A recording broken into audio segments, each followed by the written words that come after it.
The crystal wine glass caught the chandelier light for just a moment before Marcus hurled its contents across my face. The Cabernet Sauvignon dripped from my hair onto my white rehearsal dinner dress as 200 guests fell silent at the Grand Oaks Country Club. Before we jump back in, tell us where you're tuning in from. And if this story touches you, make sure you're subscribed, because tomorrow I've saved something extra special for you.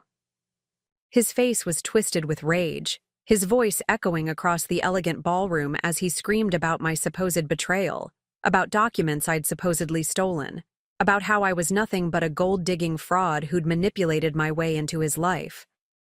What Marcus didn't know, as he stood there in his tailored tuxedo demanding I confess to crimes I hadn't committed, was that the company he worked for, Meridian Technologies, existed because of me. Every salary he'd ever earned, every bonus he'd celebrated, every stock option he'd bragged about came from the anonymous investment fund I'd quietly built over the past decade. The same fund that had saved his precious company from bankruptcy 3 years ago, when I'd pumped $15 million into their struggling operations through my shell corporation, Lone Star Capital Partners.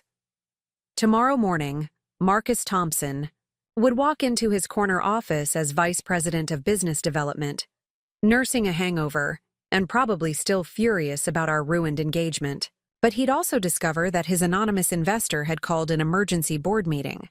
And for the first time in 3 years, that mysterious benefactor would be appearing in person to address some serious concerns about company leadership and workplace culture. I stood there in my wine-soaked dress, mascara running down my cheeks, watching the man I'd planned to marry destroy everything in front of our families and friends. But inside, beneath the humiliation and heartbreak, something else was growing. A cold, precise satisfaction that came from knowing that in less than 12 hours, Marcus would learn exactly who held the real power in this relationship.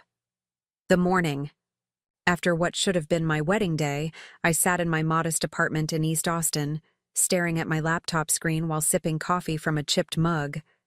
To anyone looking through my windows, I appeared to be exactly what Marcus had always believed me to be. Diana Rodriguez, struggling freelance graphic designer, living paycheck to paycheck in a cramped one-bedroom apartment furnished with second-hand finds and clearance rack decorations. The irony wasn't lost on me that this carefully constructed persona had become both my prison and my power. For the past 3 years, I'd maintained this elaborate facade while secretly orchestrating the financial resurrection of Meridian Technologies, the company where Marcus had climbed from junior account manager to vice president. The same company, whose stock options he'd waved in my face countless times, explaining how his business acumen was building our future together. My phone buzzed with text messages from concerned friends and family members who'd witnessed last night's spectacle. The story Marcus had spun was masterful in its cruelty and creativity. According to him, I'd somehow hacked into his company's systems, stolen confidential client information, and was planning to sell it to competitors. The evidence he'd produced, doctored screenshots and fabricated email chains, was convincing, enough to turn even my own bridesmaids against me. What made his betrayal particularly painful was how perfectly he'd played his role until the very end. The caring fiancé who supported my struggling career, who never made me feel small about my modest income, who promised that love was more important than money. Even as I'd watched him gradually change over the months leading to our wedding, becoming more arrogant, more dismissive of people he considered beneath him, I'd told myself it was just pre-wedding stress. The apartment around me told the story I'd carefully crafted. Discount furniture from warehouse stores, a small TV mounted on a wall bracket I'd installed myself, art prints instead of original paintings, and a kitchen stocked with generic brands and coupon-purchased items. Every detail had been meticulously planned to support the illusion that I was barely making ends meet as a freelance designer, taking on small projects for local businesses and nonprofits. But hidden beneath the carefully arranged chaos of my supposed financial struggles was a different reality entirely. The laptop I used for my freelance work was actually a high-end machine worth more than most people's monthly rent, disguised with strategic stickers and artificial wear. The Ethernet cable that appeared to connect to basic internet service actually linked to a private network that gave me secure access to a downtown office suite that officially didn't exist. The morning news was already picking up the story of our rehearsal dinner disaster. Local social media was buzzing with cell phone videos of Marcus's dramatic accusation and my apparent humiliation. The narrative was simple and compelling. Successful businessman discovers his gold-digging fiancé's attempt to steal company secrets, confronts her publicly, and narrowly avoids a devastating marriage to a criminal. I scrolled through the comments on various posts, watching as strangers dissected my character based on 30 seconds of carefully edited footage. They praised Marcus for his courage in exposing me, sympathized with his narrow escape from marrying a con artist, and speculated about what prison sentence I might face for corporate espionage. If they only knew that the company Marcus worked for existed solely because of the woman they were now calling a pathetic wannabe criminal. Amanda Foster, the one person who knew the complete truth about my situation, had been texting me every few minutes since dawn. As my assistant and the only employee of my legitimate consulting business, she'd helped me maintain the careful balance between my public and private identities for years. Her messages were a mixture of concern for my emotional well-being and updates on the corporate response to last night's events.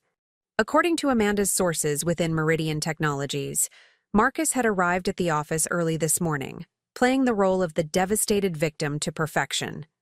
He'd already met with the security team to discuss potential data breaches, spoken with HR about the company's reputation management strategy, and scheduled meetings with key clients to reassure them that their information remained secure. His performance was masterful, painting himself as both the hero who uncovered a potential threat and the victim of an elaborate deception. What Marcus didn't realize was that his entire narrative was being carefully documented by the same security systems I'd helped design when my investment fund had insisted on upgrading the company's infrastructure. Every email he sent, every phone call he made, every meeting he attended was being recorded by systems that ultimately reported to Loan Star Capital Partners, the mysterious investment firm that had saved Meridian Technologies from bankruptcy. The beautiful part of my situation was how thoroughly Marcus had convinced himself of his own importance. He genuinely believed that his business development skills had turned the company around, that his networking abilities had secured major contracts, and that his strategic vision had positioned Meridian Technologies as a leader in business automation software. He had no idea that every major client he'd landed had been carefully steered to the company through my network of contacts, or that the industry connections he'd bragged about were actually relationships I'd cultivated over years of silent partnership building. I opened my laptop and logged into the secure portal that connected me to my real office. Through encrypted channels, I could access the true financial records of both Lone Star Capital Partners and Meridian Technologies. The numbers told a story that would have shattered Marcus's carefully constructed worldview.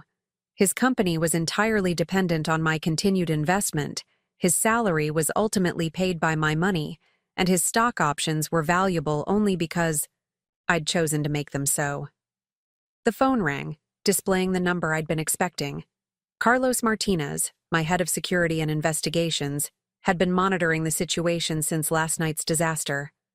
His voice was carefully neutral as he provided his morning briefing, but I could hear the underlying anger at how Marcus had treated me. Carlos confirmed what I'd already suspected.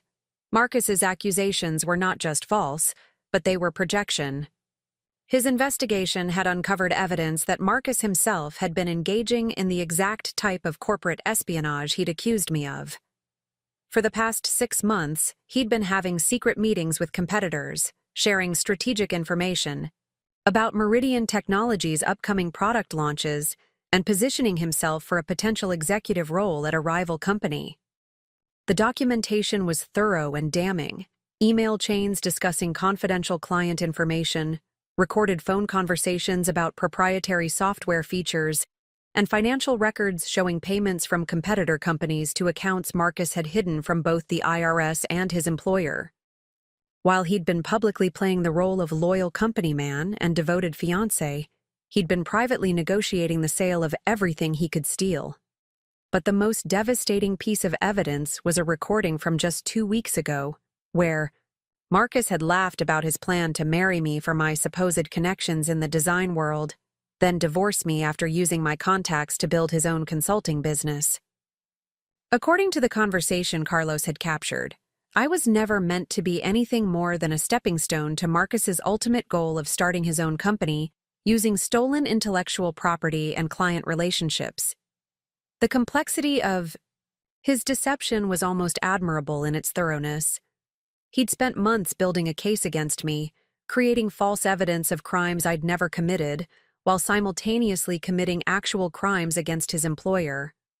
The rehearsal dinner confrontation hadn't been a moment of righteous anger discovering his fiancée's betrayal.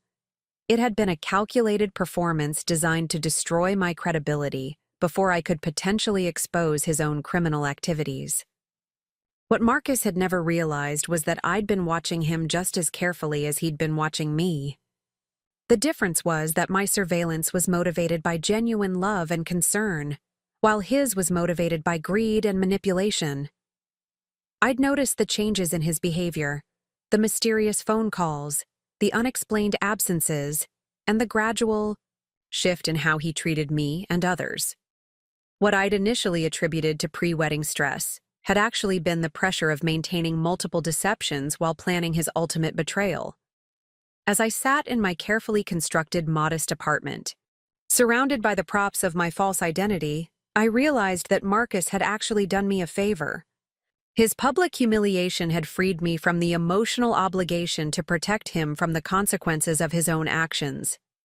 For 3 years, I'd been genuinely torn between my love for the man I thought he was and my growing awareness of who he actually was. Now, with wine still staining my hair and the memory of his cruelty fresh in my mind, that internal conflict was finally resolved. The morning sun streamed through my discount blinds, casting shadows across the small space that had become both my sanctuary and my camouflage. Tomorrow, I would step out of this carefully constructed identity and reveal myself as the woman who'd been quietly controlling Marcus's fate for years. But today, I would let him enjoy his moment of perceived victory, his celebration of exposing the woman he'd never truly known.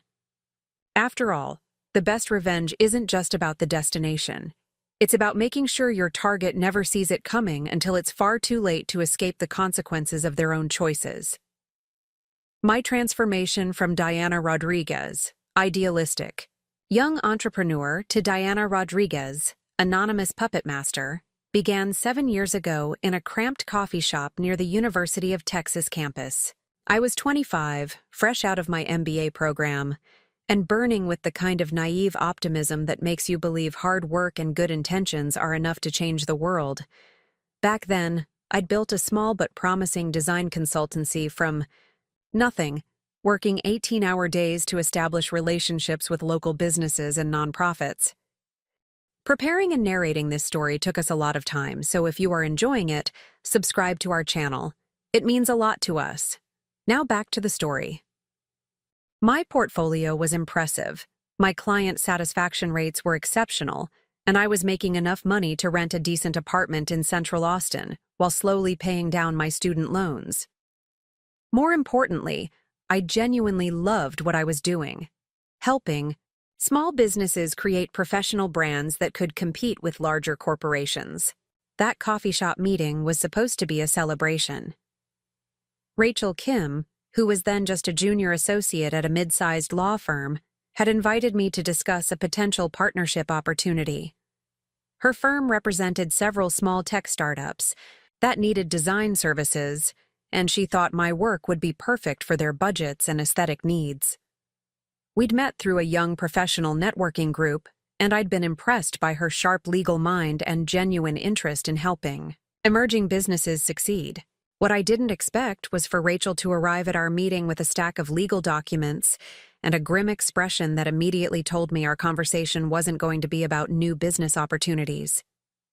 She ordered her coffee, sat down, across from me, and began explaining why my promising design consultancy was about to become a cautionary tale about the brutal realities of corporate America.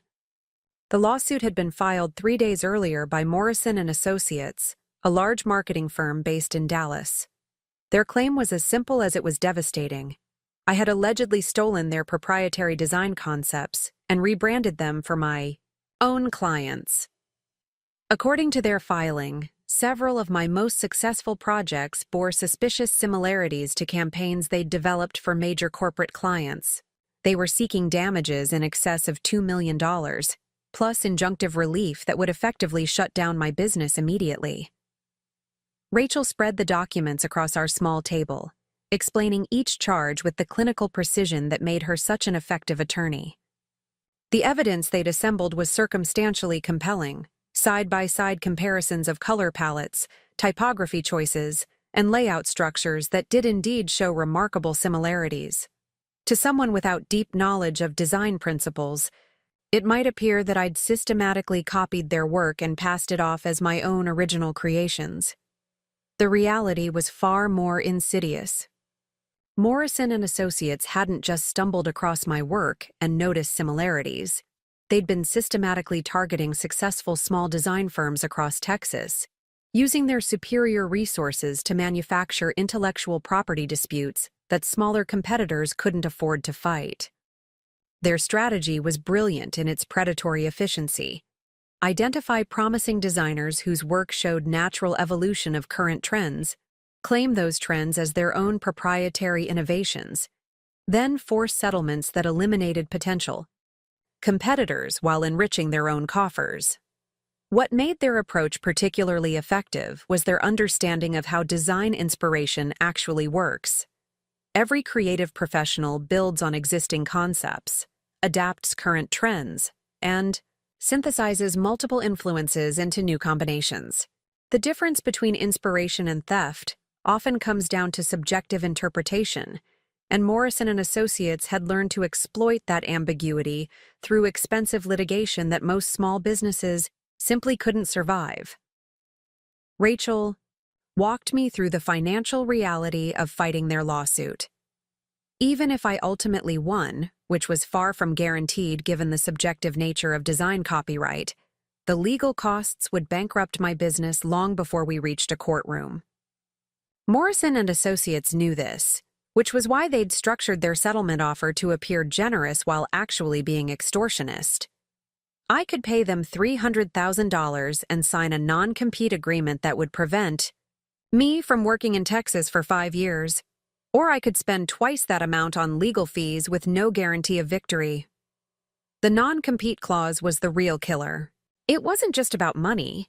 They wanted to drive me out of the state entirely, eliminating a potential competitor while sending a message to other small design firms about the consequences of success.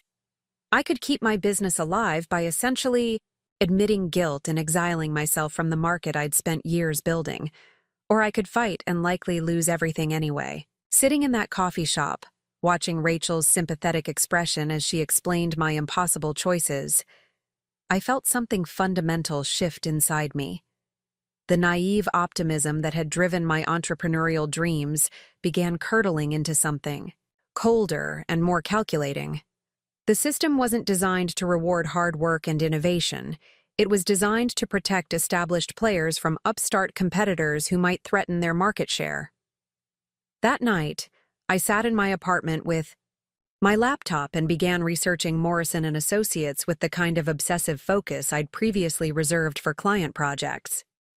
What I discovered was a pattern of predatory litigation stretching back almost a decade. They'd targeted dozens of small creative businesses across the Southwest, using virtually identical strategies to eliminate competition and extract settlements. The most disturbing part was how systematic their approach had become. They'd essentially turned intellectual property theft into a profitable business model. But my research also revealed something Morrison and Associates probably hadn't expected. I was far from their typical victim.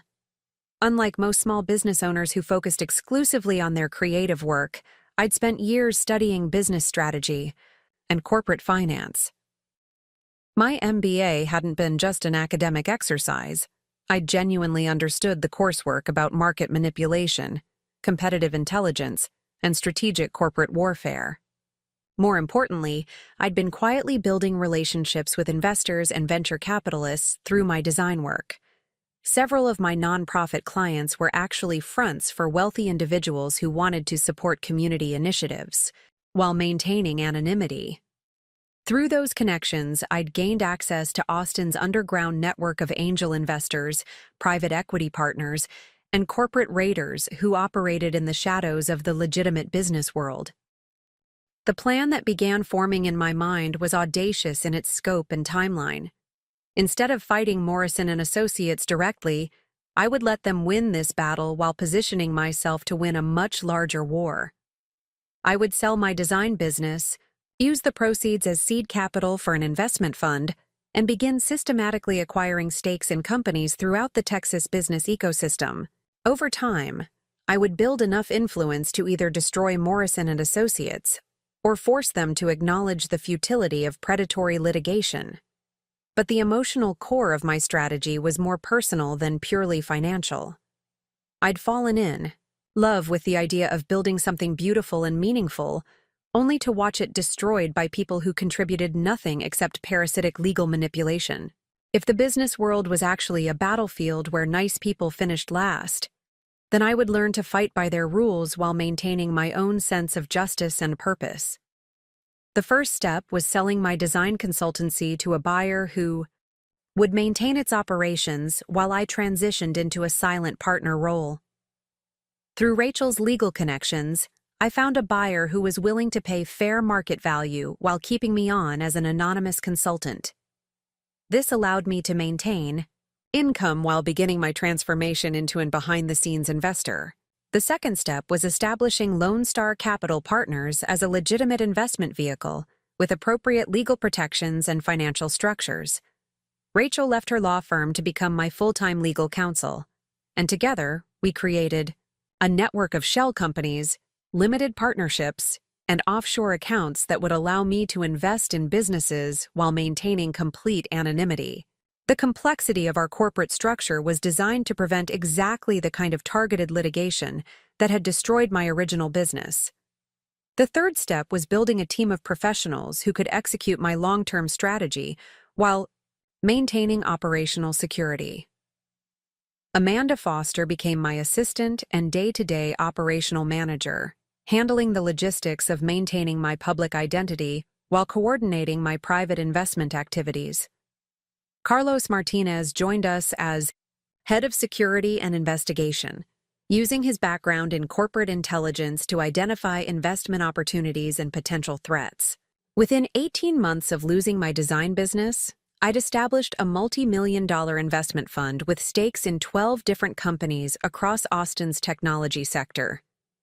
My strategy was simple: identify businesses with strong fundamentals, but temporary cash flow problems provide capital in exchange for significant equity stakes, then work behind the scenes to improve their operations and market positioning. The beautiful part of my approach was how it aligned my personal desire for revenge with genuinely positive economic outcomes. Instead of simply destroying Morrison and Associates, I was building a business ecosystem that would make their predatory tactics obsolete. By providing alternative funding sources for small businesses, I was creating a support network that could help entrepreneurs survive exactly the kind of attack that had derailed my own original dreams. But the most satisfying element of my transformation was how it allowed me to maintain my original values while operating in a system that had initially seemed hostile to those values. I wasn't becoming a corporate raider or predatory investor. I was becoming a guardian angel for businesses that deserved better treatment than the market typically provided. Every successful investment was both a profitable decision and a small victory for the principle that good work should be rewarded rather than punished. By the time I met Marcus Thompson at a charity fundraiser 3 years later, Lone Star Capital Partners had grown into one of Austin's most successful private investment funds, with a portfolio worth over $50 million. But to everyone, at that fundraiser, including Marcus, I was still just Diana Rodriguez, struggling freelance designer who'd somehow managed to afford a ticket to a high-end charity event. The irony of our meeting was perfect in its symbolic resonance. Marcus was there representing Meridian Technologies, which was desperately seeking investors to avoid bankruptcy after a series of failed product launches and mismanaged client relationships. I was there as an anonymous guest, quietly evaluating potential investment opportunities while maintaining my public persona as someone who couldn't afford to invest in anything more substantial than coffee shop tip jars.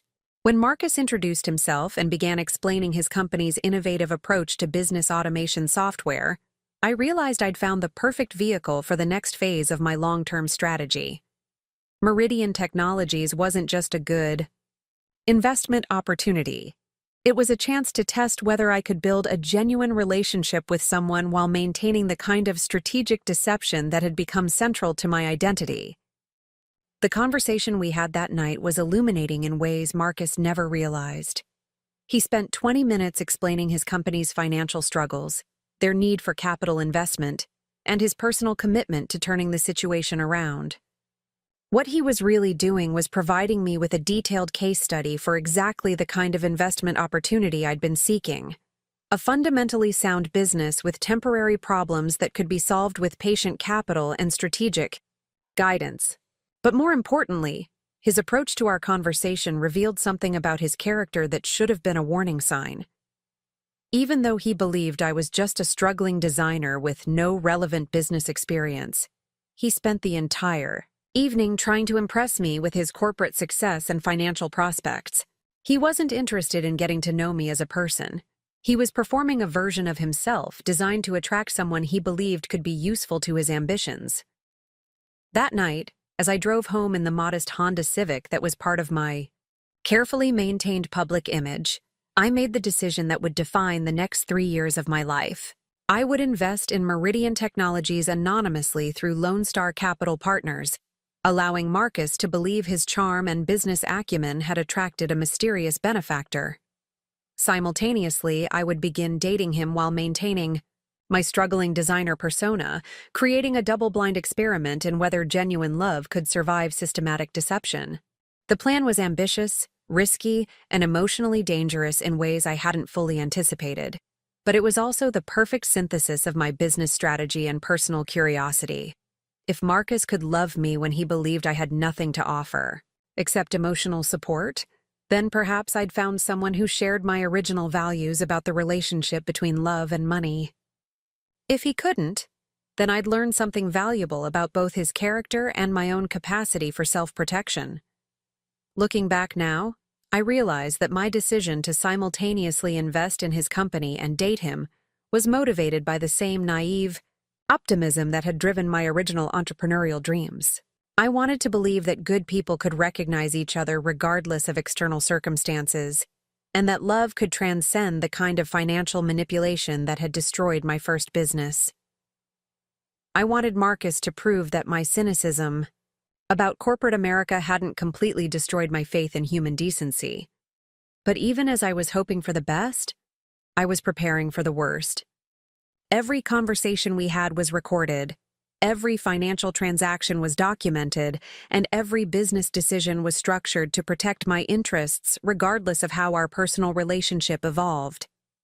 If Marcus turned out to be the man I hoped he was, then none of those precautions would matter. If he didn't, then I would be ready to protect myself from exactly the kind of betrayal that had taught me to build such elaborate defenses in the first place. The transformation of Marcus Thompson from charming boyfriend to entitled fiancé happened so gradually that I almost convinced myself I was imagining the changes.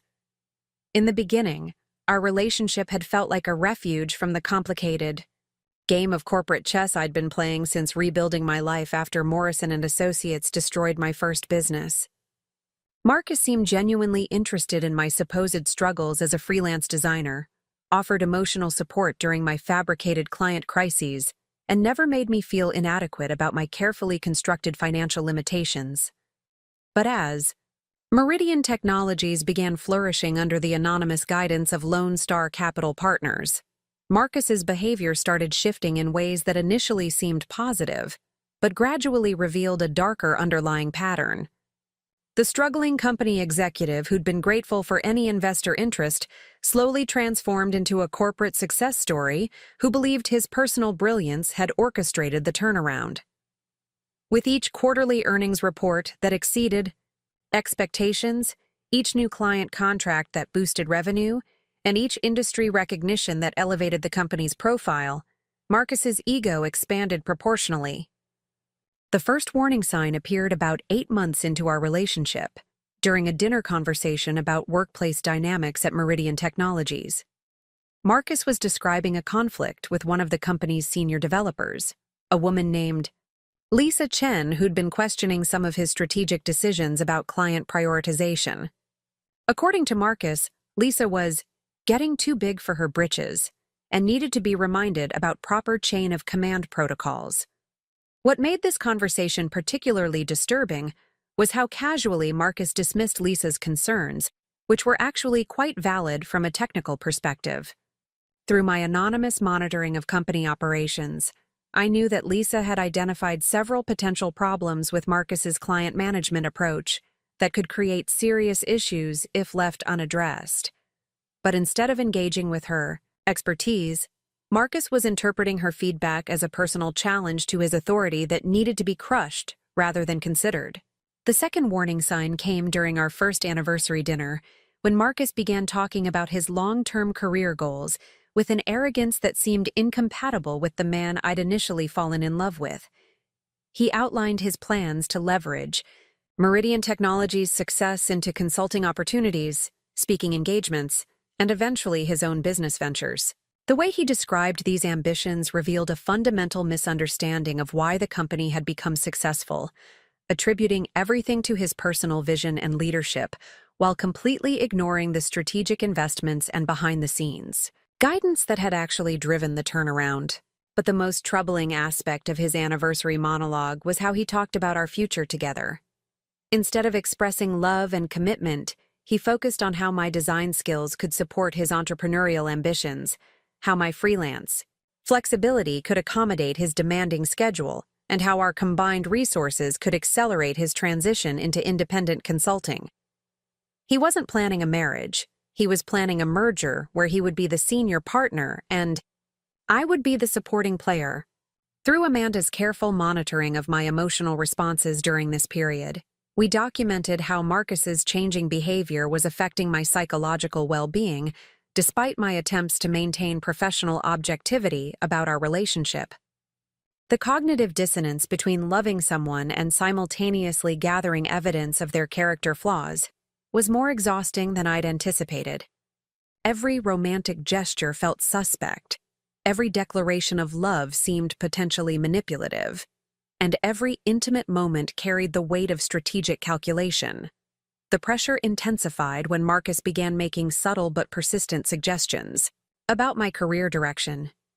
He started questioning why I was satisfied with small freelance projects instead of pursuing larger corporate clients. He wondered aloud whether I was being ambitious enough with my pricing structure. He offered to introduce me to potential clients at Meridian Technologies, not realizing that I already knew their business needs better than he did through my anonymous investment monitoring. What made these suggestions particularly galling was how they revealed Marcus's fundamental misunderstanding of both my capabilities and my choices. He genuinely believed I was struggling because I lacked ambition or business acumen, when in reality I was deliberately maintaining a modest public profile to protect the much larger business empire I'd built in secret.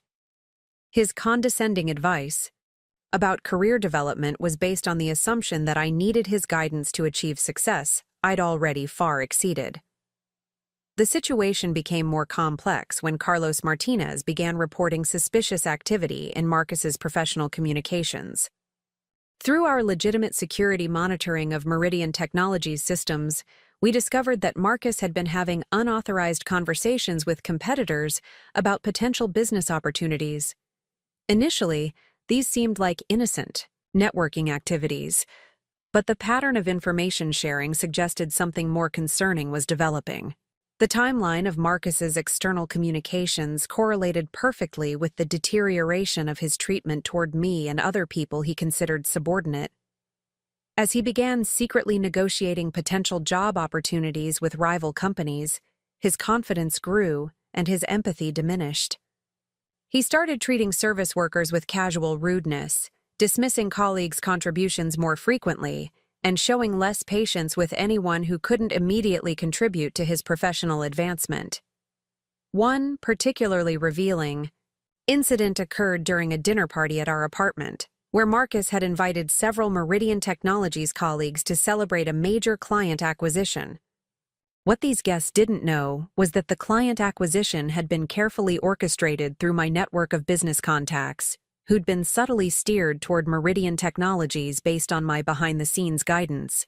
But Marcus presented the success as purely the result of his sales acumen and strategic vision. During the dinner conversation, Marcus began making dismissive comments about the company's technical staff, suggesting that sales and business development were more valuable than actual product development. When Lisa Chen, the senior developer, he'd been undermining, attempted to explain the complexity of implementing the new client's requirements, Marcus cut her off with a patronizing lecture about focusing on revenue generation rather than technical perfectionism. The most disturbing moment came when Lisa mentioned a potential security vulnerability she'd discovered in the company's core software platform. Instead of taking her concerns seriously, Marcus laughed and suggested that she was creating problems to justify her own importance. He told the dinner guests that technical people always tried to complicate simple business decisions, and that effective leadership meant knowing when to ignore unnecessary details in favor of big-picture strategy. Through my anonymous monitoring systems, I knew that Lisa's security concerns were not only valid, but potentially catastrophic if left unaddressed. The vulnerability she'd identified could allow competitors to access client data, compromise proprietary algorithms, and potentially expose Meridian Technologies to millions of dollars in liability. But Marcus was so focused on maintaining his image as a decisive leader that he was dismissing critical information from one of the company's most valuable employees. After that dinner party, I realized that my relationship with Marcus had become a real-time case study in how power corrupts people who lack fundamental ethical grounding. The man I'd initially fallen in love with had been charming and supportive because he'd been desperate for investors and uncertain about his professional future. But as soon as he felt secure in his position, his true character emerged, someone who valued dominance over collaboration, appearances over substance, and personal advancement over team success. The psychological pressure of maintaining my cover story while watching Marcus's moral deterioration was becoming unsustainable. Every conversation required careful performance. Every interaction demanded strategic calculation. And every expression of love felt like a betrayal of my own values and intelligence. I was essentially gaslighting myself to maintain a relationship with someone who was proving himself unworthy of either my love or my professional respect. The breaking point began building when Marcus started pressuring me to make our relationship more public and official. He wanted to introduce me to his family, attend company events together, and begin discussing marriage in concrete rather than abstract terms. But his motivation wasn't romantic commitment, it was social positioning. He wanted a girlfriend who could enhance his professional image without threatening his sense of superiority. The engagement ring he presented 6 months later was beautiful, expensive, and completely disconnected from any meaningful understanding of who I actually was or what I actually valued. He'd chosen it based on what he thought would impress other people rather than what would make me happy. The proposal itself was conducted like a business presentation, complete with PowerPoint slides about our projected future together and financial projections for our combined household income. But the most revealing aspect of his proposal was how he discussed my role in his future plans. I would be the supportive wife who handled domestic responsibilities while he focused on building his consulting empire. I would be the perfect social partner who could charm potential clients while never overshadowing his professional accomplishments. I would be the understanding spouse who accepted his demanding travel schedule and networking obligations without complaint or resentment. At no point during his proposal did Marcus express curiosity about my own dreams, ambitions, or professional goals. He'd constructed a vision of our future that required me to essentially disappear as an independent person while providing the domestic and social support necessary for his continued advancement. The fact that he thought this arrangement would be appealing revealed how completely he'd misunderstood both my character and my capabilities.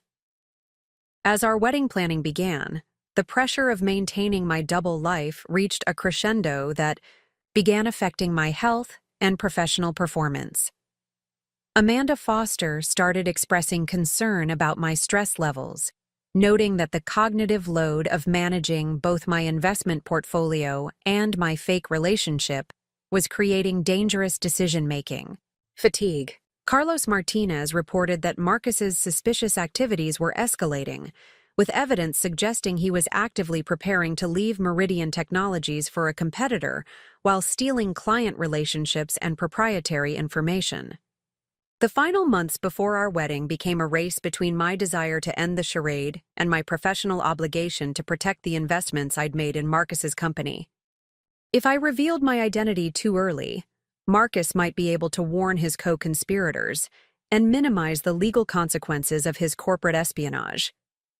But if I waited too long, I risked not only my personal well-being, but also the financial security of every employee and investor who depended on Meridian Technologies' continued success.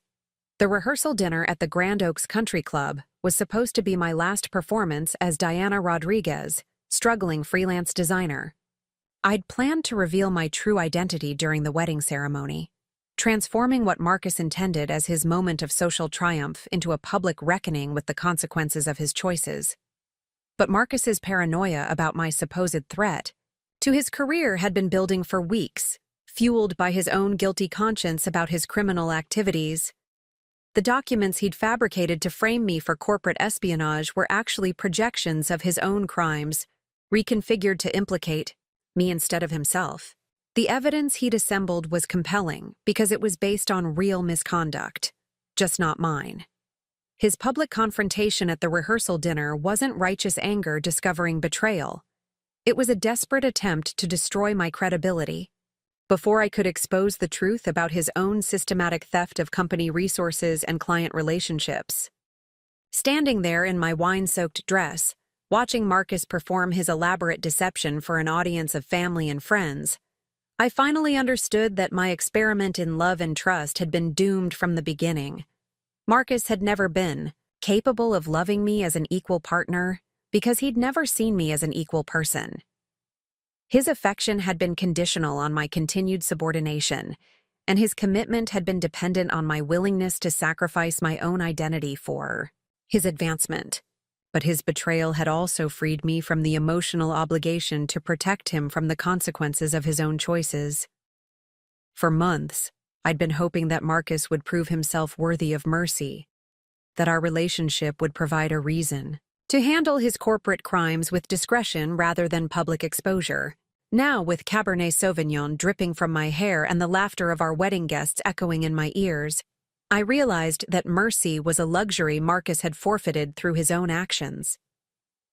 Tomorrow morning, Diana Rodriguez, the struggling freelance designer, would disappear forever, replaced by the woman who'd been quietly controlling Marcus's fate for 3 years. The rehearsal dinner disaster hadn't ruined my plans. It had simply moved up the timeline for Marcus's education about the true balance of power in our relationship. The morning after the rehearsal dinner disaster arrived with a crisp November chill that matched the precision of my carefully orchestrated plan. At 7:30 a.m., I walked through the glass doors of Meridian Technologies, wearing a tailored navy blue Saint Laurent suit that had never seen the inside of my modest apartment. My stilettos clicked against the polished marble floor with the rhythmic confidence of someone who belonged in corporate boardrooms, not fumbling through freelance design presentations. The security guard at the front desk did a double-take as I approached. Yesterday, he might have seen Diana Rodriguez, the struggling designer who occasionally visited for meetings. But today, he was seeing someone entirely different. The transformation wasn't just about expensive clothing or professional styling. It was about the fundamental shift in energy that occurs when you stop pretending to be powerless and start owning the authority you've always possessed. "Good morning," I said, placing my driver's license on the marble counter. "Diana Rodriguez, here for the emergency board meeting." The guard's confusion was palpable as he checked his visitor log, clearly struggling to reconcile the woman before him with whatever mental image he'd formed during my previous visits. But the meeting was officially scheduled. My name was on the approved list, and his job didn't require him to understand the corporate dynamics that had brought me here. The elevator ride to the executive floor felt like ascending through layers of a carefully constructed lie that was finally being peeled away. For 3 years, I'd ridden this same elevator as Marcus's supposedly supportive but financially struggling fiancé, listening to him explain company politics and strategic decisions, while knowing that every word he spoke was either wrong or deliberately misleading. Amanda Foster was waiting when the doors opened, her expression carefully neutral despite the satisfaction I could see flickering behind her professional demeanor. She'd been the only person who truly understood the complexity of maintaining my double identity, and she'd watched me endure Marcus's condescension while knowing that I controlled every aspect of his professional existence. "The board members are assembled," she reported, falling into step beside me as we walked toward the conference room. "All documentation has been distributed, and security is standing by as requested." Through the floor-to-ceiling windows lining the executive corridor, I could see downtown Austin spreading out below us. The city where I'd rebuilt my life after the Morrison and Associates lawsuit, where I'd created a business empire from the ashes of my destroyed dreams, where I'd learned that sometimes the most powerful position is the one nobody knows you occupy. The boardroom doors were mahogany and brass, designed to intimidate visitors and remind everyone who entered that serious money and serious power were concentrated in this space. But as I pushed them open and stepped inside, I felt no intimidation, only the satisfaction of finally revealing a truth that had been 3 years in the making. 8 board members were seated around the massive conference table, their expressions ranging from curious to concerned. These were successful executives who'd built their careers on reading people and situations accurately, and they could sense that something significant was about to unfold. The mysterious investor from Lone Star Capital Partners had never attended a board meeting in person, preferring to communicate through encrypted video calls and written reports. But today's emergency session had been called with unusual urgency. I took my place at the head of the table, noting how the board members' attention focused on me with the kind of respectful attention they reserved for people who controlled significant resources. They had no idea that the woman they were observing had spent countless evenings listening to Marcus dismiss their strategic decisions while explaining what the company really needed to succeed. "Good morning," I began, my voice carrying the authority that comes from years of making decisions that affect hundreds of jobs and millions of dollars. "Before we begin today's discussion, I want to address some misconceptions about my identity and my relationship with this company." The presentation screen behind me came to life, displaying the incorporation documents for Lone Star Capital Partners. My signature appeared clearly at the bottom of every page, along with photographs documenting my role as the fund's founder and managing partner. The timeline showed that I'd established the investment firm 2 years before Marcus and I had even met, and that my first investment in Meridian Technologies had been made 6 months before our first date. "My name is Diana Rodriguez," I continued, watching the board members' expressions shift from curiosity to shock. "For the past 3 years, I've been the anonymous investor behind Lone Star Capital Partners, which currently holds controlling interest in this company. During that same period, I've also been engaged to Marcus Thompson, your Vice President of Business Development." The silence in the room was absolute. Through the conference room's glass walls, I could see Marcus approaching from the elevator. Bank, undoubtedly expecting to find a routine board meeting where he could further establish his reputation as the executive who'd uncovered his fiancée's criminal activities. Instead, he was about to discover that his fiancée was actually his boss, and that she'd been documenting his criminal activities for months. The next slide showed the complete financial structure of Meridian Technologies, with every investment, every loan, and every strategic decision traced back to Lone Star Capital Partners. The $15 million that had saved the company from bankruptcy, the expansion funding that had allowed them to hire new developers, the client relationships that had driven revenue growth, all of it had originated from my investment fund, carefully structured to appear as if it came from a mysterious external source. As you can see, I explained, every major financial decision affecting this company's operations has been guided by my strategic analysis and funded through my investment portfolio. The success story you've been celebrating for the past 3 years has been the result of careful planning and substantial capital investment that originated from a single source. Marcus's footsteps were audible in the corridor outside. I could see his reflection in the conference room windows as he approached, his confident stride and relaxed posture indicating that he had no idea his world was about to collapse. The man who'd publicly humiliated me 12 hours earlier was walking into a trap that had been 3 years in the making. The boardroom doors opened, and Marcus stepped inside with his characteristic smile and authoritative bearing. He was wearing his favorite navy suit, the one he'd bragged had cost $3,000, money that had ultimately come from the company he was secretly betraying, which was funded by the woman he'd been systematically underestimating. His first reaction was confusion rather than recognition. The boardroom he'd expected to find filled with concerned executives discussing corporate security was instead occupied by someone who looked like a high-powered CEO conducting a strategic presentation. It took several seconds for his brain to process that the woman commanding the room's attention was the same person he'd accused of corporate espionage the previous evening. When recognition finally dawned, Marcus's face went through a rapid sequence of expressions: confusion, disbelief, fear, and finally a kind of desperate anger that comes from realizing that everything you thought you knew about your own life was fundamentally wrong. His mouth opened slightly, but no sound emerged as he struggled to reconcile the confident executive before him with his mental image of the financially dependent fiancé he'd been supporting. "Marcus," I said, my voice carrying the same calm, authority I'd used in countless business negotiations. "Please take a seat. We have quite a lot to discuss regarding your future with this company." The board members watched with fascination as Marcus slowly moved toward one of the chairs positioned around the table's perimeter rather than at its head. His usual confident demeanor had been replaced by the careful movements of someone who suddenly realized they were walking through a minefield where every step could trigger an explosion.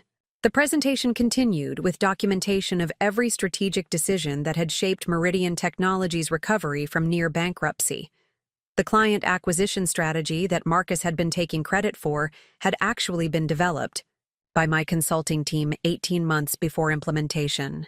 The product development roadmap he'd been championing had been copied from internal memos I'd written based on market research conducted by my analysts.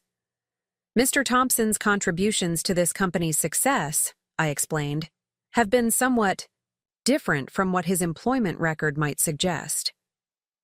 While he's been presenting himself as a strategic visionary driving business development, the actual source of our growth has been elsewhere. The next series of slides revealed the true scope of Marcus's activities at Meridian Technologies. Carlos Martinez's investigation had been thorough, documenting every unauthorized meeting with competitors, every piece of proprietary information that had been shared with rival companies, and every instance where Marcus had used his position to benefit external organizations at the expense of his own employer. The evidence was overwhelming in its detail and devastating in its implications. Recorded phone conversations where Marcus discussed confidential client information with representatives from competing firms. Email exchanges where he provided strategic intelligence about upcoming product launches to companies that used that information to undermine our market position. financial records showing payments from rival organizations to accounts Marcus had hidden from both his employer and the IRS. But the most damaging evidence was a recording from just 2 weeks earlier, where Marcus had detailed his plan to steal major client relationships as part of his transition to a competitor company. He'd spent months cultivating these relationships, not to benefit Meridian Technologies, but to position himself as the executive who could deliver our most valuable clients to a rival firm. The total estimated damage from Mr. Thompson's activities, I continued, approaches $38 million in lost revenue, compromised strategic positions, and stolen intellectual property. This figure includes the value of client relationships he was planning to take with him when he left the company, as well as the competitive advantages we've lost due to his systematic sharing of confidential information. Marcus appeared to be having difficulty breathing. The board members were staring at him with expressions ranging from disgust to professional fascination, clearly trying to process how someone could engage in such systematic betrayal while maintaining a facade of loyalty and dedication. The final component of my presentation addressed Marcus's elaborate frame-up attempt from the previous evening. The documents he'd used to accuse me of corporate espionage were revealed to be sophisticated forgeries, created by altering legitimate company communications to implicate me in crimes I'd never committed. But the most telling aspect of his deception was how perfectly his false accusations matched his own actual criminal activities. Mr. Thompson's allegations against me last night, I explained, were actually detailed confessions of his own misconduct, with the perpetrator's identity changed to deflect suspicion from himself. Every crime he accused me of committing was something he had actually done, documented in detail through our security monitoring systems. The psychological profile that emerged from this evidence was disturbing in its implications. Marcus hadn't just been engaging in corporate espionage, he'd been systematically projecting his own criminal behavior onto the woman he was supposedly planning to marry. His public humiliation of me had been designed not just to destroy my credibility, but to create a false narrative that would protect him from investigation when his crimes were eventually discovered. The legal documents I placed on the conference table had been prepared by Rachel Kim's law firm with meticulous attention to both corporate policy and criminal statutes. Marcus's termination would be immediate and for cause, with all benefits canceled, all stock options forfeited, and all company property reclaimed. But more significantly, complete documentation of his criminal activities would be forwarded to federal prosecutors for investigation of corporate espionage, securities, fraud, and conspiracy charges. Mr. Thompson, I said, sliding the termination papers across the table toward his chair, you have a choice to make. You can sign these documents acknowledging your misconduct and agreeing to cooperate fully with law enforcement investigations, or you can refuse and face the complete legal consequences of your actions without any consideration for cooperation. Marcus's hands were visibly shaking as he picked up the documents. The confident executive who'd thrown wine in my face less than 24 hours earlier had been replaced by someone who looked like a frightened child facing consequences he'd never imagined possible. His entire identity, professional success, financial security, social standing, and personal reputation was dissolving in real time as he read through the scope of evidence against him. I don't understand, he finally managed to whisper, his voice barely audible. How could you? Why would you? We were supposed to get married today. The question revealed everything about Marcus's fundamental misunderstanding of both love and power. Even confronted with overwhelming evidence of his own systematic betrayal, he couldn't comprehend why I would choose justice over personal loyalty. He'd assumed that emotional manipulation could override professional responsibility, that romantic relationships could excuse criminal behavior, and that love should function as immunity from the consequences of deliberate wrongdoing. Marcus, I replied, my voice carrying more disappointment than anger. You were never going to marry me. You were planning to marry someone who doesn't exist, a struggling designer who would be grateful for your support and dependent on your success. The woman you publicly humiliated last night was a performance I created to test whether you could love someone you believed had nothing to offer except emotional support. The board members observed in silence as Marcus signed the termination documents with trembling hands. His signature was barely legible, his face had taken on a pale, hollow appearance, and his entire body language conveyed the shock of someone processing the complete destruction of everything they'd believed about their own life and circumstances. Security officers were waiting outside the conference room when Marcus finished signing. They would escort him from the building, supervise the collection of his personal belongings, and ensure he had no opportunity to destroy evidence or contact co-conspirators who might still be operating within other companies.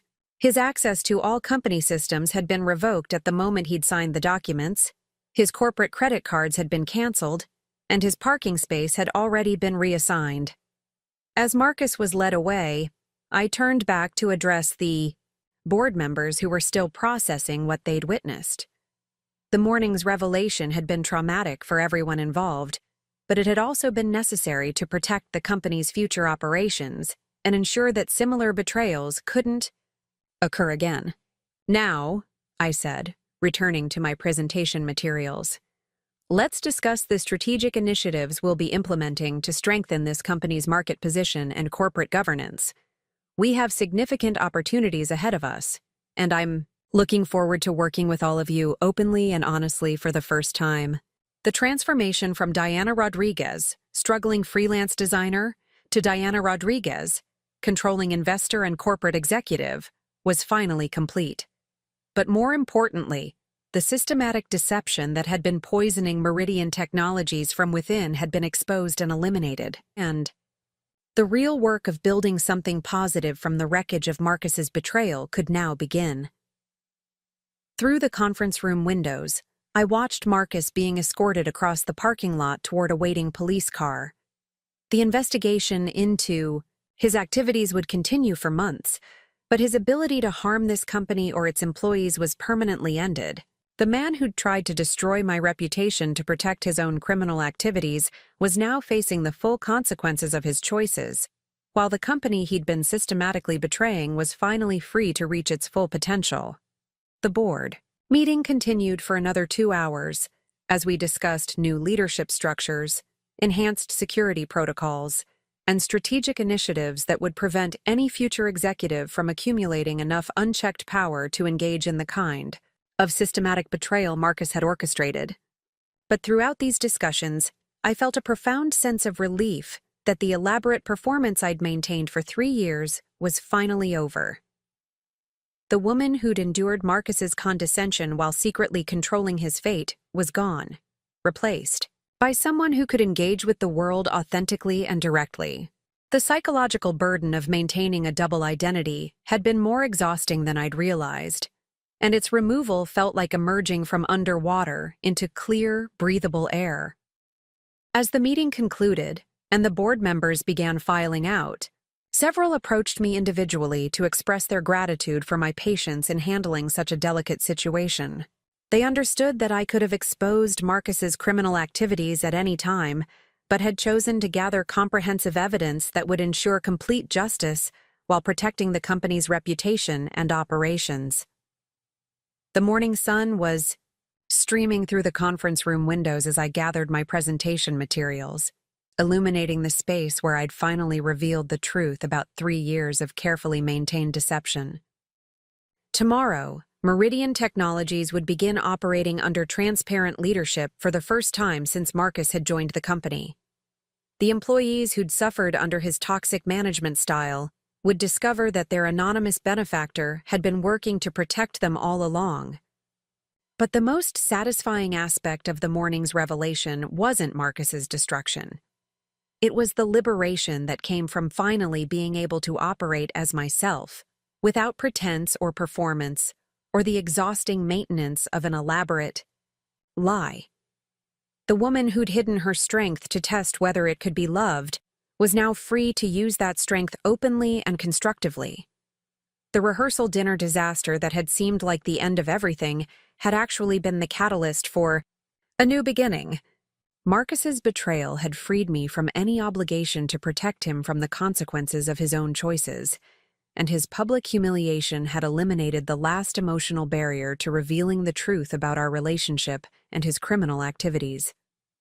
As I walked toward the elevator that would carry me away from the scene of Marcus's downfall, I realized that the most important lesson from the entire experience wasn't about revenge or justice or even business strategy.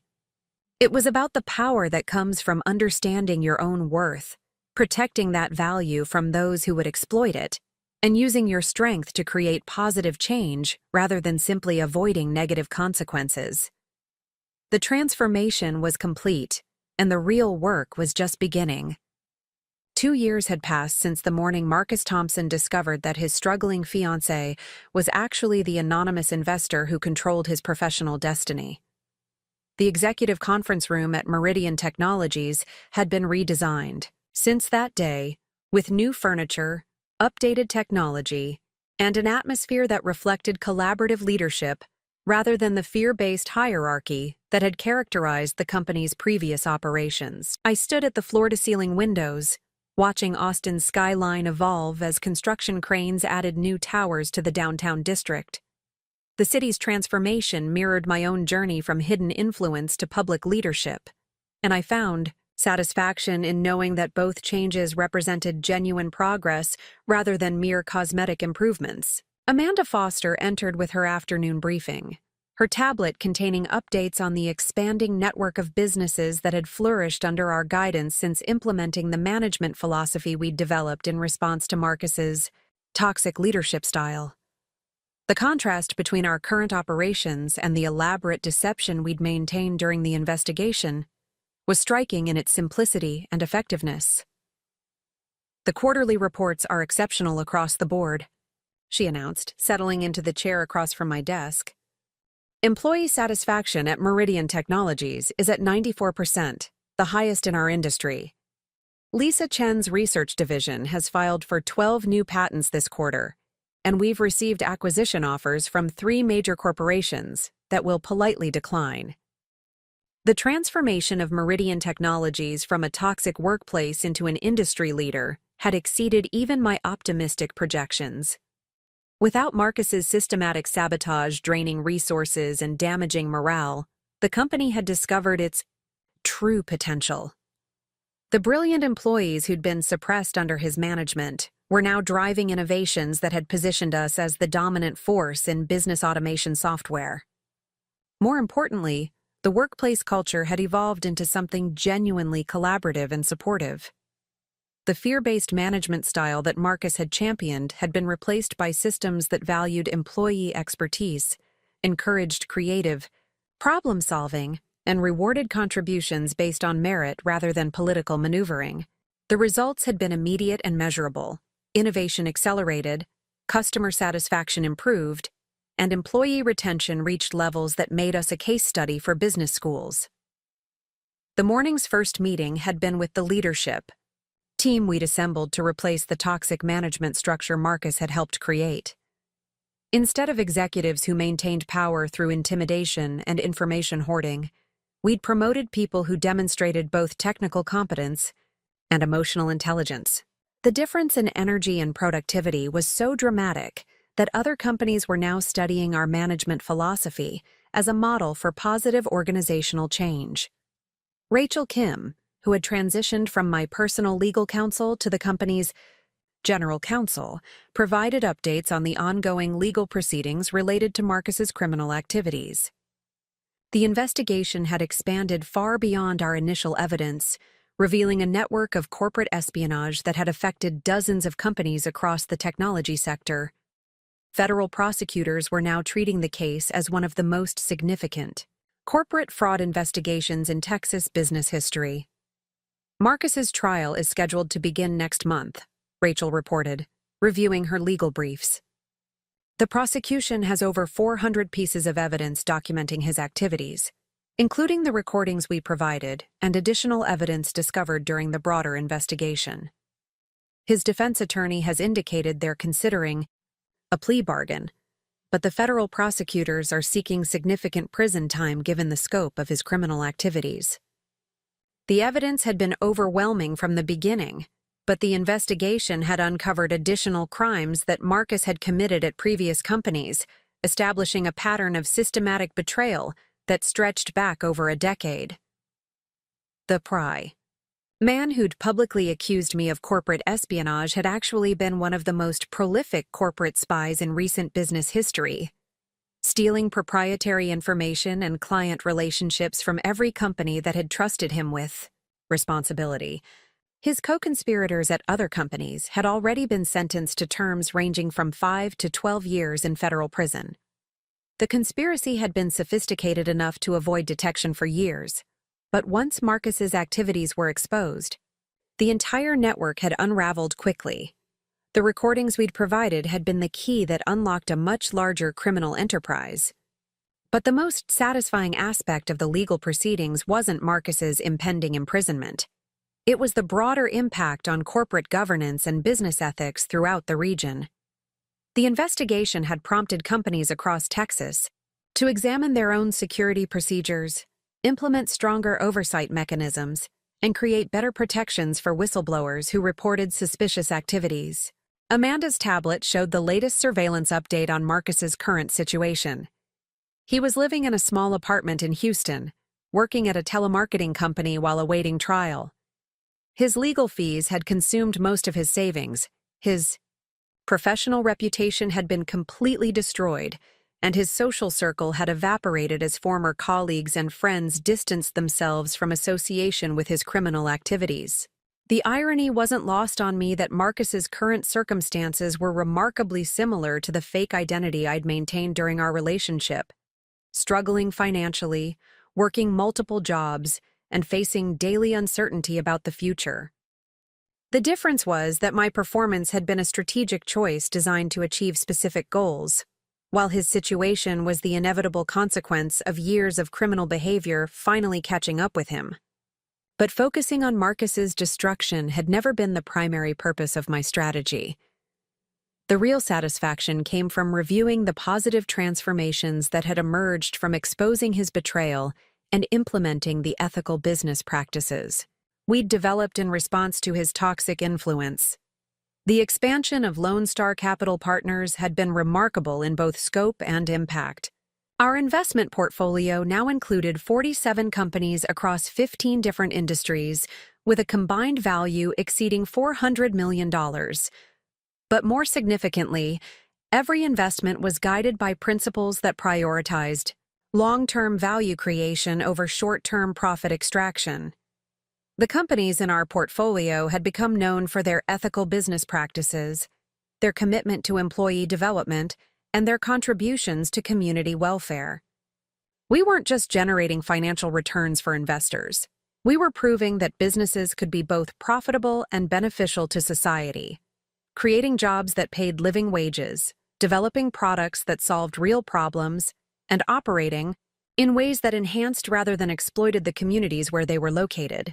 The mentorship program we'd developed for emerging entrepreneurs had become particularly successful, providing not just capital, but also strategic guidance, legal protection, and professional networks that could accelerate their success while protecting them from the kind of predatory behavior that had once threatened my own business. Each participant had stories similar to mine, innovative ideas that had attracted attention from larger companies attempting to steal their intellectual property through legal manipulation or corporate espionage.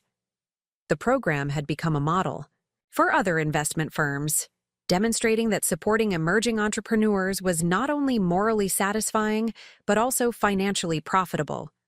The companies we'd protected and nurtured were generating returns that exceeded traditional investment strategies, while also creating jobs, driving innovation, and contributing to economic growth in ways that benefited entire communities. One of our most successful graduates was Maria Santos, a brilliant software developer who'd been targeted by a scheme similar to what Morrison and Associates had used against me 7 years earlier. Instead of facing the legal battle alone, she'd had access to our resources and expertise, allowing her to not only defend her intellectual property, but also build a company that was now valued at over $50 million and employed 200 people. Maria's success story had been featured in business magazines as an example of how proper support and protection could allow innovative entrepreneurs to reach their full potential. But for me, her achievement represented something more personal, proof that the painful lessons I'd learned from Marcus's betrayal could be transformed into positive outcomes for others facing similar challenges. The afternoon brought a different kind of satisfaction. A meeting with Lisa Chen, whose research division had become the crown jewel of Meridian Technologies' operations. The security vulnerability she'd identified years earlier, the one Marcus had dismissed as technical perfectionism, had been the foundation for developing the most advanced cybersecurity software in our industry. The Pentagon contract was approved. "This morning," Lisa announced, her excitement barely contained despite her professional demeanor. "Our security protocols will be protecting classified military communications within 6 months. The contract value is $48 million over 3 years, with options for extension based on performance."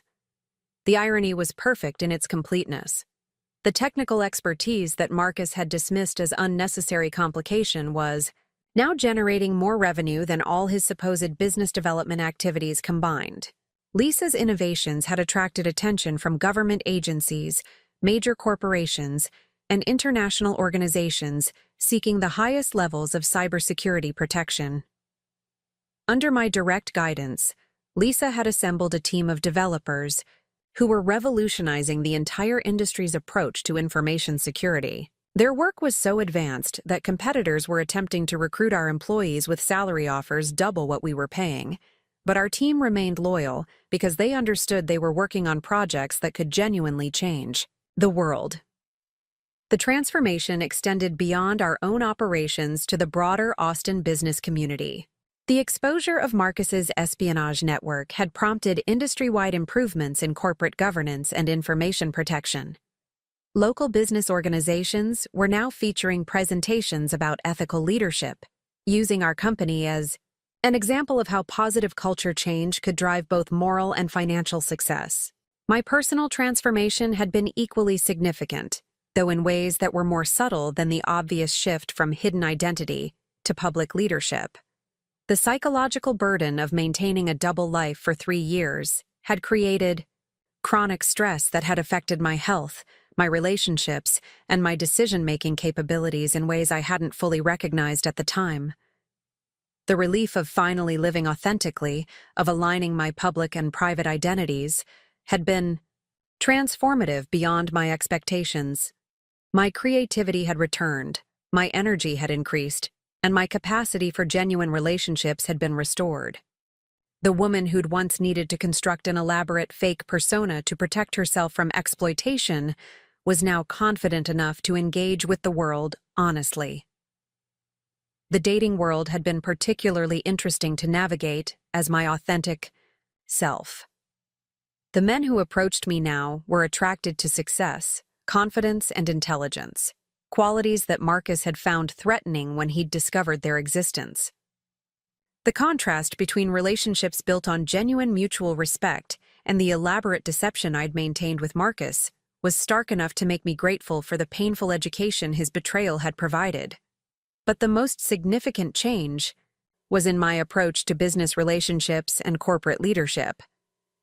The experience of being systematically underestimated and dismissed had given me insights into workplace dynamics that were proving invaluable as I continued expanding Loan Star Capital Partners into new markets and industries. I could now identify toxic management patterns before they became entrenched, recognize promising employees who were being overlooked by prejudiced supervisors, and create organizational structures that prevented the kind of systematic abuse that had driven me to develop my original revenge strategy.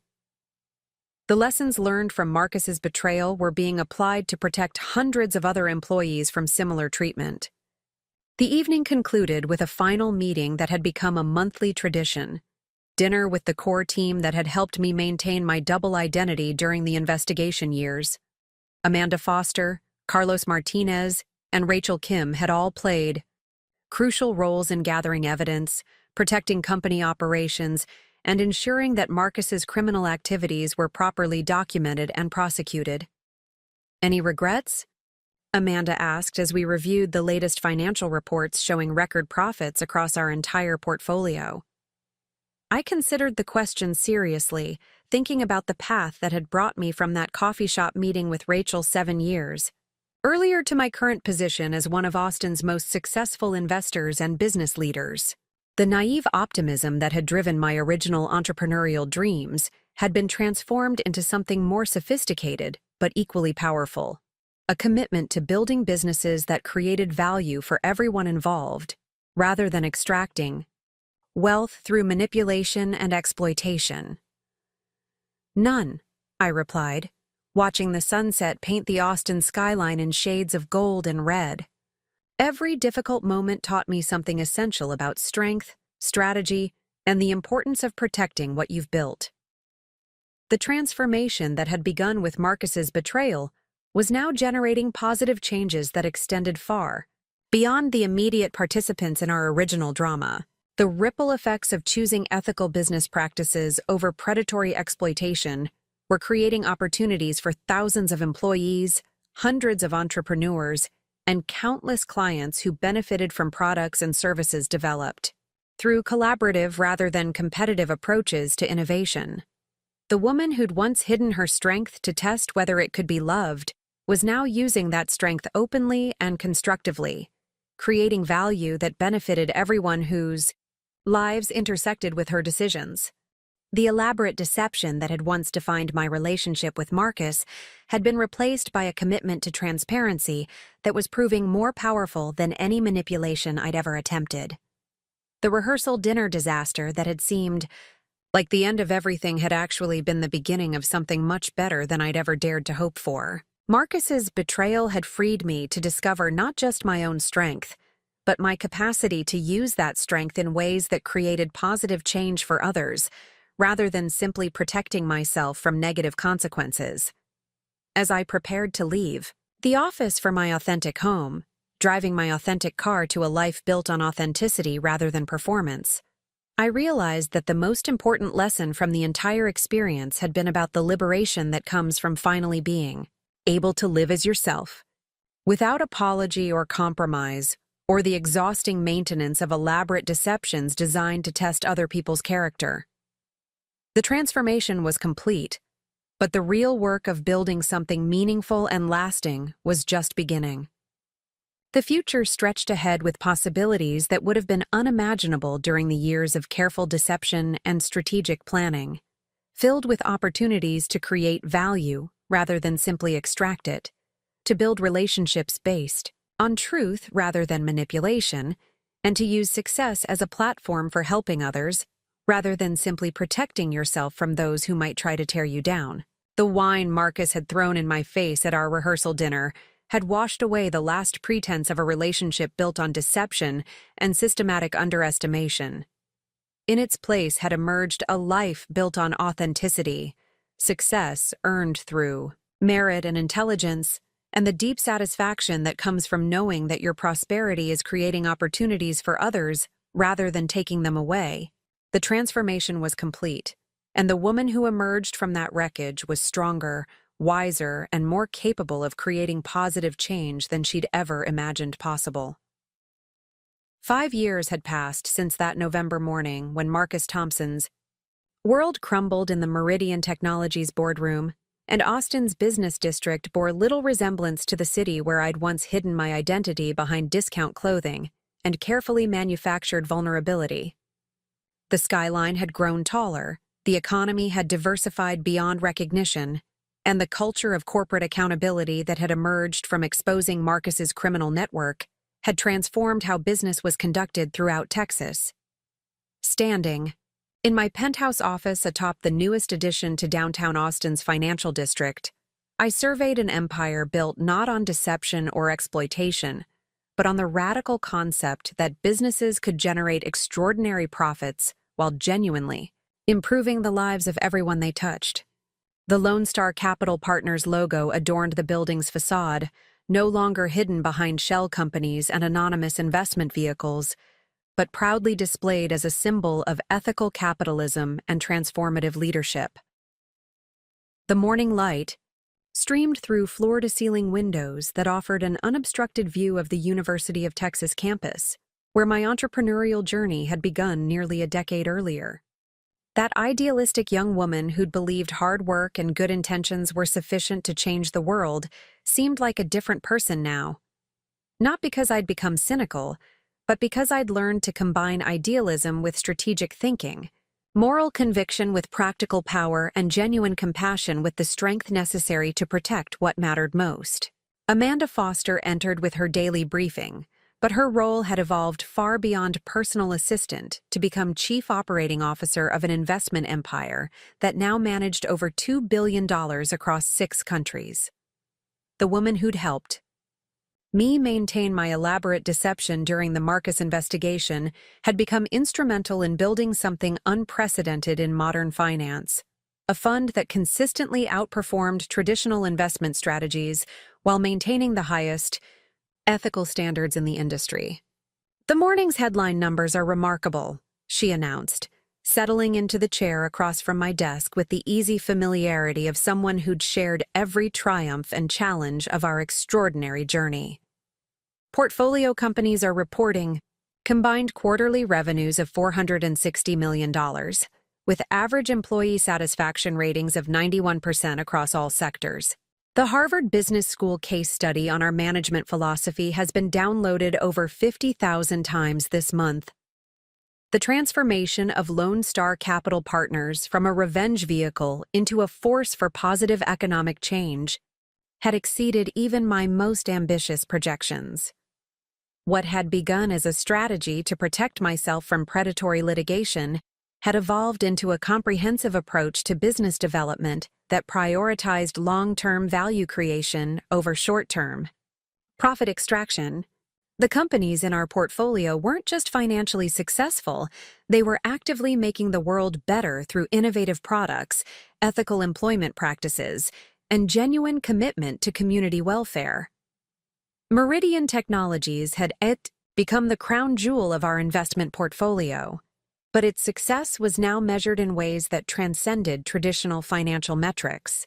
The company employed over 1,500 people across 3 states, with starting salaries that were 20% above industry standards and benefits packages that included comprehensive health care, unlimited professional development opportunities, and equity participation for every employee regardless of their position in the organizational hierarchy. Lisa Chen, the brilliant developer whose expertise Marcus had dismissed as technical perfectionism, was now Chief Technology Officer of a company whose cybersecurity innovations were protecting critical infrastructure for governments and corporations around the world. Her research division had generated over 300 patents, created 2 entirely new categories of software products, and established partnerships with institutions ranging from the Pentagon to the European Union. But the most significant measure of our success wasn't financial returns or market recognition. It was the transformation of workplace culture throughout our portfolio companies. The fear-based management style that Marcus had exemplified had been systematically eliminated, replaced by collaborative leadership structures that valued employee expertise, encouraged creative problem-solving, and rewarded contributions based on merit rather than political maneuvering. The results had been so dramatic that business schools were now teaching courses based on our management philosophy, and executives from Fortune 500 companies were paying substantial consulting fees to learn how we'd achieved such extraordinary levels of employee engagement and innovation.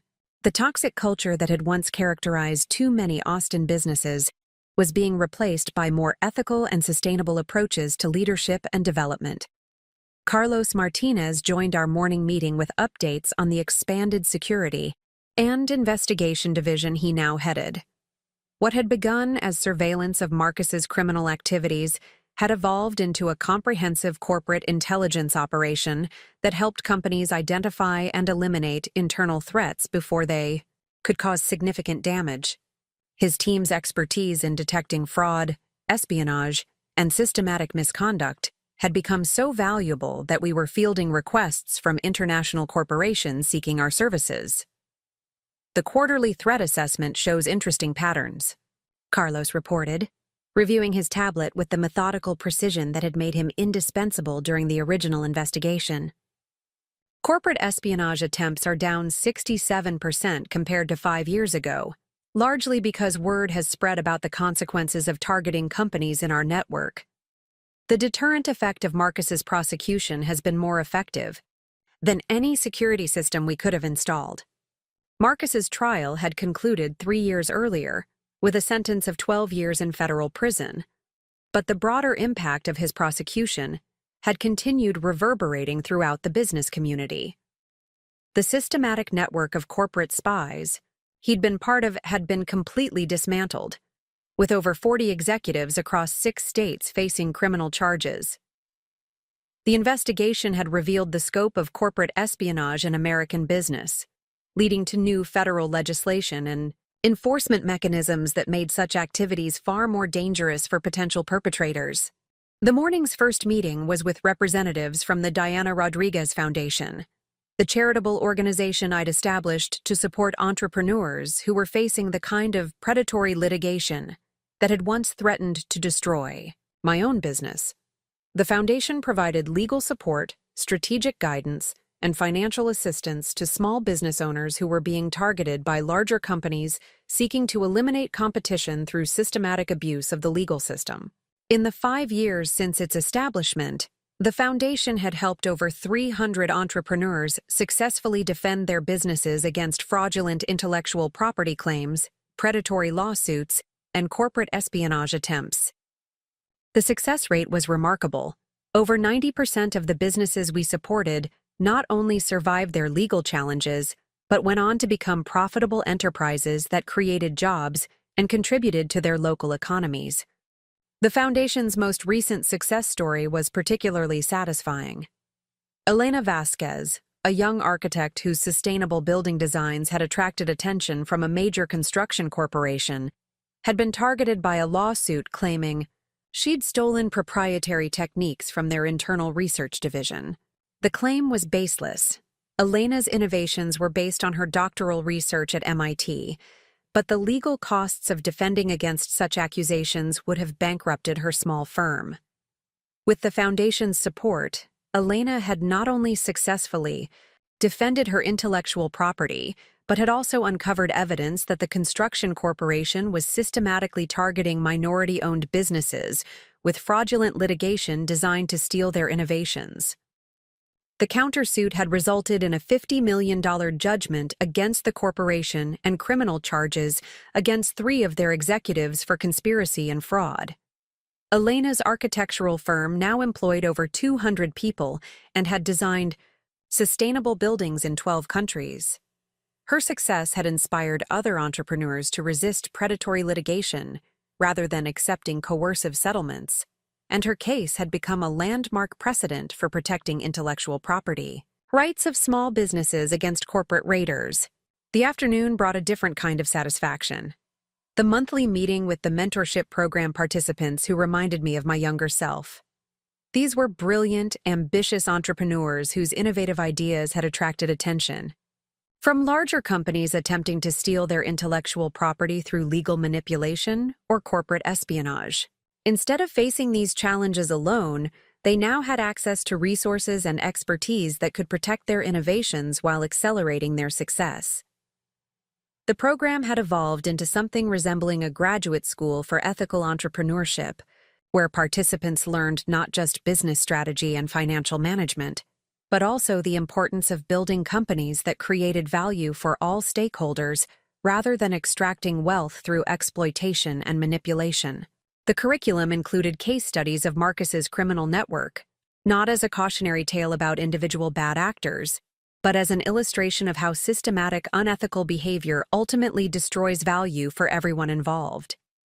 One participant, David Kim, had developed revolutionary solar panel technology that could reduce manufacturing costs by 40% while increasing energy efficiency by 25%. His innovations had attracted interest from several major energy corporations, But instead of trying to steal his technology through predatory litigation, they were now competing to offer him partnership deals that would allow him to maintain control of his intellectual property while accessing the resources necessary to scale his production.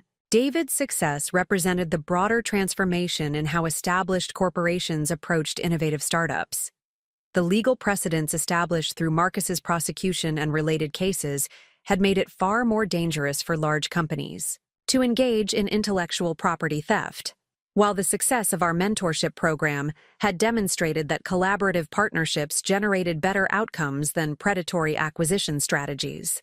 The evening's final meeting was with Rachel Kim, whose law firm had grown from a small practice specializing in startup legal services into one of Austin's most prestigious corporate law firms. Her expertise in intellectual property protection and corporate governance had made her the go-to attorney for entrepreneurs seeking to protect their innovations from predatory behavior, and her success had inspired a new generation of lawyers to specialize in defending rather than exploiting emerging businesses. The legislative update is encouraging, Rachel reported, reviewing the latest developments in corporate governance reform. The new federal regulations on corporate espionage have been more effective than anyone anticipated. Reported incidents are down 72%, and the conviction rate for cases that do proceed to trial is above 90%. The deterrent effect has been remarkable. The legal landscape had been transformed by the precedents established through Marcus's case and the broader investigation into corporate espionage networks. What had once been a relatively low-risk, high-reward criminal activity had become extremely dangerous for potential perpetrators, with severe criminal penalties and civil liability that could destroy both individual careers and corporate reputations. But the most significant change wasn't in enforcement mechanisms, it was in corporate culture. The business community had learned that ethical behavior wasn't just morally superior to predatory practices, but also more profitable in the long term. Companies that invested in genuine innovation, collaborative partnerships, and ethical employee treatment consistently outperformed those that relied on theft, exploitation, and systematic misconduct. As the sun set over Austin's transformed skyline, I reflected on the extraordinary journey that had brought me from that coffee shop meeting with Rachel 8 years earlier to my current position as one of the nation's most successful investors and business leaders. The naive optimism that had driven my original entrepreneurial dreams had been tempered by hard experience, but it had never been extinguished. Instead, it had been refined into something more sophisticated and more powerful, a commitment to building businesses that created genuine value rather than simply extracting wealth from others. The woman who'd once needed to hide her strength to test whether it could be loved had become someone who used that strength openly and constructively, creating opportunities for thousands of employees, hundreds of entrepreneurs, and countless clients who benefited from products and services developed through collaborative rather than competitive approaches to innovation. The elaborate deception that had once defined my relationship with Marcus had been replaced by a commitment to radical transparency that was proving more powerful than any manipulation I'd ever attempted. The companies in our portfolio operated with unprecedented openness about their financial performance, strategic decisions, and operational challenges. And this transparency had generated levels of employee engagement and customer loyalty that traditional businesses struggled to understand. My personal relationships had been transformed as well. The psychological burden of maintaining a double identity had been replaced by the freedom that comes from living authentically, and the difference was evident in every aspect of my life. The men who were now attracted to my success, confidence, and intelligence were fundamentally different from Marcus, who had been threatened by those same qualities when he'd discovered their existence. I'd been dating Michael Chen, Lisa's older brother and a successful architect in his own right, for over 2 years. Our relationship was built on mutual respect, shared values, and genuine admiration for each other's professional achievements. The contrast with my elaborate deception with Marcus was so stark that it served as a constant reminder of how much I'd grown and changed through that painful experience. Michael knew everything about my history with Marcus, the investigation, that had exposed his criminal activities, and the strategic deception I'd maintained during our relationship. Instead of being intimidated by my success or suspicious of my past, he was impressed by my resilience and inspired by my commitment to using my experiences to help others facing similar challenges. The evening concluded with a final review of the strategic initiatives we'd be implementing over the coming year. Lone Star Capital Partners was expanding into international markets, with planned investments in emerging economies, where our management philosophy could have even greater impact on local business cultures. The mentorship program was being replicated in 6 other cities, and the Diana Rodriguez Foundation was preparing to support entrepreneurs in 12 countries. But the most exciting development was the establishment of the Center for Ethical Entrepreneurship at the University of Texas, which would provide research, education, and practical support for the next generation of business leaders. The center would be funded by donations from our portfolio companies and managed by professors who understood that successful businesses could be both profitable and beneficial to society. The curriculum would include case studies of Marcus's criminal network, not as entertainment or revenge fantasy, but as serious academic analysis of how unethical behavior ultimately destroys value for everyone involved. Students would learn to identify toxic management patterns, recognize predatory business practices, and develop the strategic thinking necessary to protect their innovations while building companies that created genuine value. As I prepared to leave my office for the weekend, I paused at the wall display that had become a tradition in our headquarters. Instead of the typical corporate awards and achievements, we displayed photographs and brief stories of the entrepreneurs we'd supported, the employees whose careers had flourished in our portfolio companies, and the communities that had benefited from our commitment to ethical business practices. The display included a photograph from Marcus's sentencing hearing, not as a celebration of his destruction, but as a reminder of the importance of accountability and the consequences of systematic betrayal. He was now serving his sentence at a federal prison in Colorado, where he was reportedly working in the library and participating in educational programs designed to help white-collar criminals understand the impact of their actions on others. I'd received a letter from Marcus 6 months earlier, his first communication since the investigation had begun. The letter was a genuine apology, acknowledging the harm he'd caused to me personally, to Meridian Technologies as an organization, and to the broader business community through his criminal activities. He'd taken responsibility for his choices without attempting to minimize their impact or shift blame to external factors. The letter had also expressed admiration for what I'd built from the wreckage of his betrayal, recognizing that my success hadn't been motivated by revenge but by a genuine desire to create something better from the lessons his actions had taught. He'd asked for no response, expected no forgiveness, and requested no assistance with his appeals or parole proceedings. It was simply an acknowledgement of reality and an expression of regret for choices that couldn't be undone. I'd chosen not to respond to the letter, not out of continued anger or desire for punishment, but because the woman who'd been engaged to Marcus Thompson no longer existed.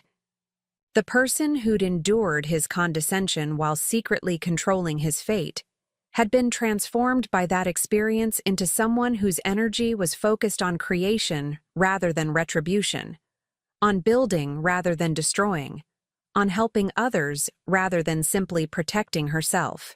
The transformation that had begun with Marcus's betrayal was now complete, but the impact of that change was still expanding. Every entrepreneur we supported, every employee who flourished in our portfolio companies, and every community that benefited from our ethical business practices represented a victory over the predatory culture that Marcus had exemplified. The wine he'd thrown in my face at our rehearsal dinner had washed away more than just makeup and false pretenses. It had eliminated the last barrier between who I'd been pretending to be and who I actually was. The humiliation he'd intended to inflict had instead freed me to discover strengths I hadn't known I possessed, and to use those strengths in ways that created lasting positive change. As I walked toward the elevator that would carry me down from my authentic office to my authentic car, driving to my authentic home to spend the weekend with people who knew and valued the real me, I realized that the most important lesson from the entire experience hadn't been about revenge or justice or even business strategy. It had been about the transformation that becomes possible when you stop trying to be who others expect you to be and start becoming who you're actually capable of being. The rehearsal dinner disaster that had seemed like the end of everything had actually been the beginning of something far more meaningful and lasting than I'd ever imagined possible. Marcus's betrayal had taught me that strength without wisdom was destructive, but wisdom without strength was powerless. The combination of both, guided by genuine compassion and commitment to ethical behavior, had proved capable of creating changes that extended far beyond any personal satisfaction or individual success. The woman who emerged from that wine-soaked wreckage was stronger, wiser, and more capable of creating positive change than she'd ever dreamed possible. The transformation was complete, and the future stretched ahead filled with opportunities to build rather than destroy, to create rather than extract, and to help others discover their own capacity for transformation and growth. Up next, you've got 2 more standout stories right on your screen. If this one hit the mark, you won't want to pass these up. Just click and check them out.